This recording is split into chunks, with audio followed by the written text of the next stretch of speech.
Tarot అంటే tarot cards ఉంటాయి. ఆ కార్డ్స్ ఆధారంగా రాశి ఫలాల్ని బేసిక్గా జాతకాల్ని చెప్పించుకుంటారు. అండ్ ఈ horror thriller just 1.5 hour run టైంతో నెట్ఫ్లిక్స్లో తెలుగులో స్ట్రీమ్ అవుతుంది. అండ్ ఈ హాలీవుడ్ పిక్చర్లోనే ఆ మధ్య బాగా ట్రోల్ చేసిన మన తెలుగు అమ్మాయి Brahmotsavam fame Avantika Vandanapu one of the lead actors రోల్లో యాక్ట్ చేశారు. ఇక చాలామంది కమెంట్స్లో టారోట్ టారోట్ అంటుంటే చూసా, ఇక నాకైతే ఒక్కసారి చూడడానికి బాగానే ఉందనిపించిందండి.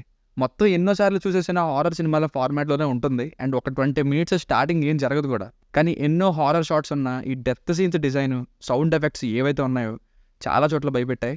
అసలు హారర్ ఫిల్మ్ అంటేనే చూసేది హారర్ కోసం, అందులో స్టోరీ ఉన్నా లేకపోయినా హారర్ని ఎంటర్టైన్ చేస్తుంది.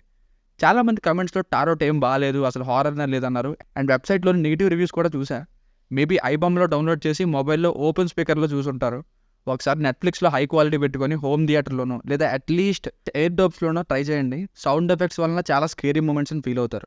అండ్ విఎఫ్ఎక్స్ కూడా బాగుంది. ప్రతి డెత్ సీన్ కూడా నాకు చాలా బాగా వర్కౌట్ అయింది. అండ్ అవంతిక గారిని తెగ ట్రోల్ చేశారు, కానీ ఈ సినిమాలో one of the main role and performance ఇంకా బాడీ లాంగ్వేజ్ అంతా కూడా సినిమాలోని మిగతా యాక్టర్స్కి ఎక్కడా తగ్గదు. నాకు ఎప్పటికీ అర్థం కాదు, వేరే వాళ్ళు హాలీవుడ్లోకి వెళ్తే మన వాళ్ళు వావ్ అంటారు, మన తెలుగు వాళ్ళు వెళ్తే మాత్రం ట్రోల్ చేసుకుంటాం ఓవర్ యాక్షన్ అది ఇది అని. ఇక ఫ్యామిలీతో చూడొచ్చా అంటే హారర్ పర్లేదు అనుకుంటే చూడొచ్చు. ఎక్స్పోజింగ్తో ఉండే అడల్ట్ సీన్స్ లాంటివి ఏం లేవు. బేసిక్ స్టోరీ లైన్ ఏంటంటే కొందరు ఫ్రెండ్స్ అందరూ కలిసి బర్త్డే సెలబ్రేషన్స్ కోసం ఒక మ్యాన్షన్ని అద్దెకి తీసుకుని వెళ్ళాక అక్కడ వాళ్ళకి టారోట్ కార్డ్స్ దొరుకుతాయి. అసలు ఆ కార్డ్స్ ఎక్కడివి, ఎప్పటిండి అక్కడ ఉన్నాయి, వాళ్ళు వీటితో ఏం చేశారు, అందువల్ల వీళ్ళకి వచ్చిన ప్రమాదం ఏంటన్నది story. Plus points, death scenes design మెయిన్గా లాస్ట్ 2 డెత్ సీన్స్ అయితే కాసేపు డిస్టర్బ్ చేశాయి. మెయిన్గా సౌండ్ ఎఫెక్ట్స్ మరియు గోస్ట్ది విఎఫ్ఎక్స్ బాగుంది. ఉన్న 6 to 7 క్యారెక్టర్స్ యొక్క పర్ఫార్మెన్సెస్ బాగున్నాయి. నైట్ మోడ్లోని సినిమాటోగ్రఫీ ఇంకా బాగుంది. మైనస్ పాయింట్స్, ఫ్లాష్ బ్యాక్ స్టోరీని డిమాంటి కాలనీ పార్ట్ 1 లాంటి స్టోరీతో జస్ట్ చెప్పేస్తారు, బట్ పెద్దగా చూపించరు. ఎమోషన్ జనరేట్ అయ్యేంత డెప్త్గా ఉండదు.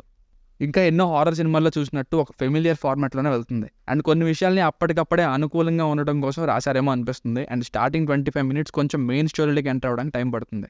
సో ఇది గైస్ ఫైనల్గా మూవీకి వర్డిక్ట్ ఏంటంటే హారర్ అయితే ఉంది. మొబైల్లో చూసినట్టయితే at least earphones or Airdopes వాడండి, లేదా హోమ్ థియేటర్లో అయినా చూడండి. లో సౌండ్ పెట్టుకొని చూస్తే ఏమనిపించదు. ఒకసారి తప్పకుండా చూడొచ్చు. It's decent horror thriller. దీనికి రేటింగ్ వచ్చేసి, ఇది నా ఒపీనియన్ 3/5. మీకు కనుక నా రివ్యూ నచ్చినట్లయితే మరిన్ని రివ్యూస్ కోసం మన ఛానల్ని సబ్స్క్రైబ్ చేసుకోండి. Thank you.